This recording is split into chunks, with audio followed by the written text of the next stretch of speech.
Assalamualaikum warahmatullahi wabarakatuh. Alhamdulillahirabbil alamin wa bihi nasta'inu ala umuri dunya waddin. Wassalatu wassalamu ala asrofil mursalin wa ala alihi wa ashabihi ajmain, amma ba'd. Pada kesempatan kali ini saya akan membawakan tema mendengarkan sama pentingnya dengan berbicara. Mengingat saat ini kita sedang diberikan cobaan berupa wabah COVID-19, kita tetap harus sehat fisik, mental, dan spiritual dengan cara mengikuti prosedur ataupun protokol dari pemerintah dan tidak berhenti meminta ampun dan perlindungan dari Allah agar kita dihindarkan dari wabah COVID-19.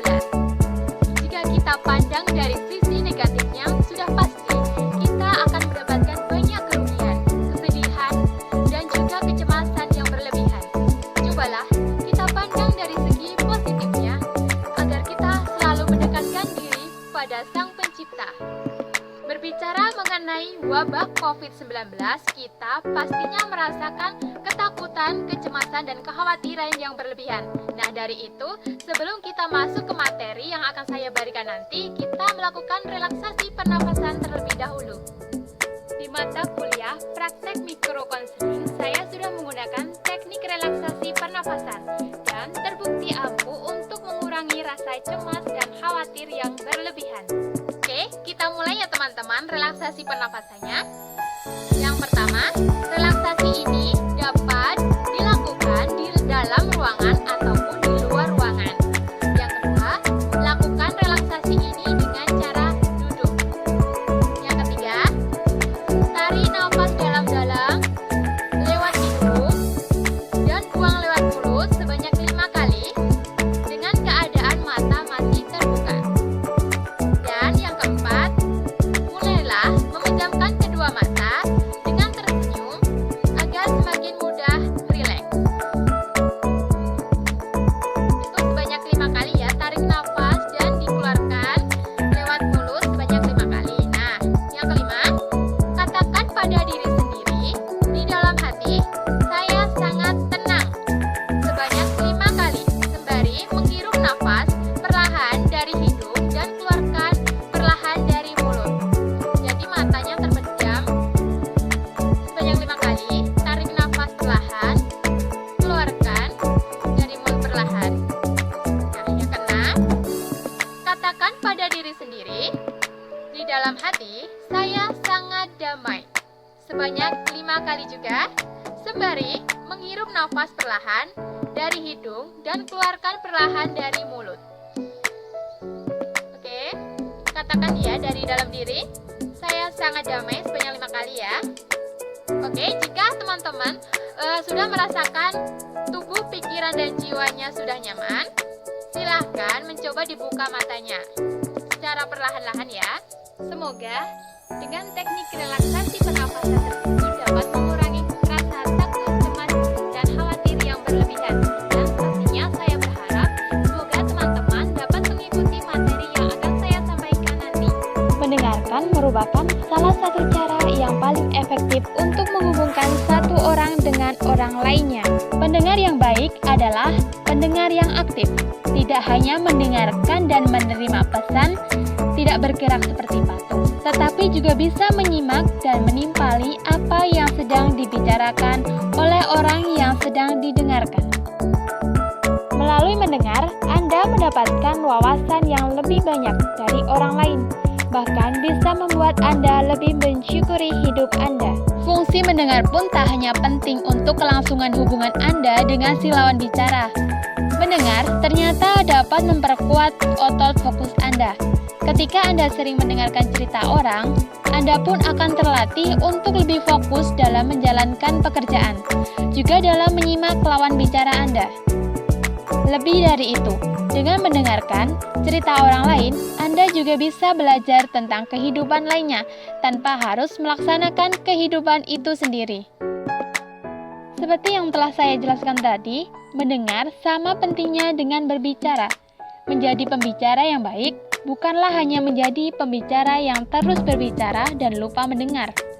Dengan hanya berbicara dan tidak mendengar, seseorang pembicara hanya akan menjadi pembicara yang arogan dan membosankan.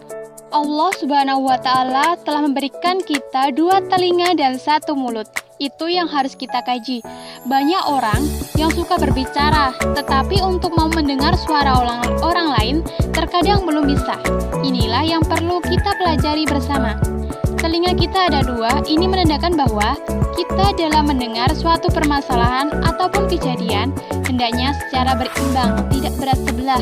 Dalam memandang sebuah permasalahan juga harus dengan kearifan, mencoba mendengar dari sudut pandang yang berbeda. Berusaha untuk mendengarkan orang lain akan menjadikan kita lebih bijak dalam menyikapi persoalan hidup, sehingga saat kita berusaha bisa memberikan pendapat ataupun nasihat yang berimbang. Dalam konteks mendengarkan ini adalah sebagai pendengar yang aktif. Pendengar aktif adalah sikap memperhatikan dan mendengarkan setiap perkataan orang lain. Sikap mendengarkan yang terfokus dan selalu memberikan respon-respon komunikasi, baik itu nonverbal ataupun verbal. Mendengar aktif berbeda dengan mendengar. Mendengar aktif merupakan sebuah proses yang kompleks, melibatkan semua panca indera dan bagian-bagian tubuh lain secara aktif sehingga pesan yang disampaikan menjadi bermakna. Nah, sedangkan mendengar merupakan respon fisiologis saat menerima stimulus yang berupa suara dengan indera pendengar. Mendengar aktif adalah perilaku yang dilandasi kemauan yang terdiri dari 4 komponen.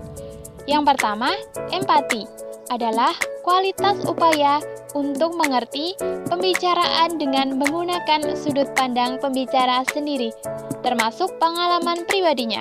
Yang kedua, penerimaan adalah kualitas kepedulian mendalam tentang kesejahteraan orang lain, sesuai dengan harkat dan martabat yang bersangkutan.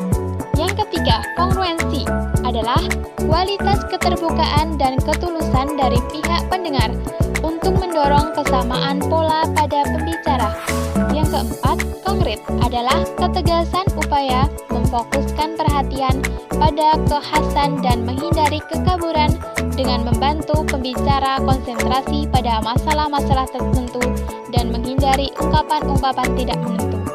Manfaat menjadi pendengar yang baik. Yang pertama, membangun hubungan yang baik. Hal ini karena mendengarkan cara yang paling mudah untuk menghubungkan kita dengan orang lain. Yang kedua, menunjukkan respek terhadap orang lain. Karena dengan mendengar, Anda dapat menunjukkan kepedulian terhadap orang lain. Yang ketiga, menambah pengetahuan. Karena Anda bisa mendapatkan wawasan berupa pengalaman yang pernah dijalani orang lain tersebut. Hambatan mengapa Anda tidak bisa mendengarkan dengan efektif? Yang pertama yaitu terlalu banyak bicara. Percakapan yang baik harus berjalan 2 arah dan tidak boleh ada pihak yang memonopoli percakapan. Jika Anda ingin membalas pembicaraan, maka sebaiknya tunggu sampai lawan bicara sudah selesai menyampaikan pesan kepada Anda. Ada cara terbaik yang bisa Anda lakukan untuk mengatasi masalah seperti ini. Pertama, Anda perlu membiarkan pihak lain untuk mengomunikasikan seluruh pemikiran mereka sebelum Anda menanggapinya. Yang kedua, terlalu emosi saat mendengarkan. Saat merasa diserang, maka hal ini bisa saja menyebabkan Anda merasa marah dan mulai menunjukkan sikap defensif. Hal seperti inilah yang bisa menjadi faktor yang membuat seseorang berhenti untuk mendengarkan orang lain. Yang ketiga, lingkungan tidak mendukung. Tempat ramai merupakan lokasi yang tidak mendukung Anda untuk mendengarkan dengan efektif. Kebisingan merupakan gangguan nyata yang bisa membuat Anda sulit untuk mendengarkan dan memahami dengan baik apa yang diucapkan oleh orang lain. Yang keempat, tidak fokus saat mendengarkan orang lain. Tidak fokus mendengarkan adalah suatu kondisi saat pikiran Anda memikirkan ke tempat yang lain dan tidak memperhatikan apa yang sedang diucapkan oleh orang lain tersebut. Tidak fokus dengan lawan bicara membuat Anda tidak bisa memahami dengan baik apa yang sedang diucapkan. Yang kelima, mudah teralihkan oleh berbagai faktor. Ada banyak sekali gangguan yang membuat Anda tidak bisa mendengarkan dengan efektif. Misalnya saja, lebih memperhatikan ponsel daripada orang yang sedang diajak berbicara. Hal-hal seperti ini bisa mempengaruhi kemampuan Anda untuk mendengarkan si lawan bicara tersebut. Jika kita amati, mengapa orang lebih senang berbicara daripada mendengarkan? Sebab, menurut penelitian para ahli, ternyata kecepatan berbicara rata-rata 125 kata per menit. Sedangkan proses berpikir paling sedikit 4 kali lipat kecepatan berbicara. Dengan kata lain, di waktu yang sama yang diperlukan berbicara untuk mengucapkan 100 kata, sedangkan kapasitas mendengarkan audiens 400 kata.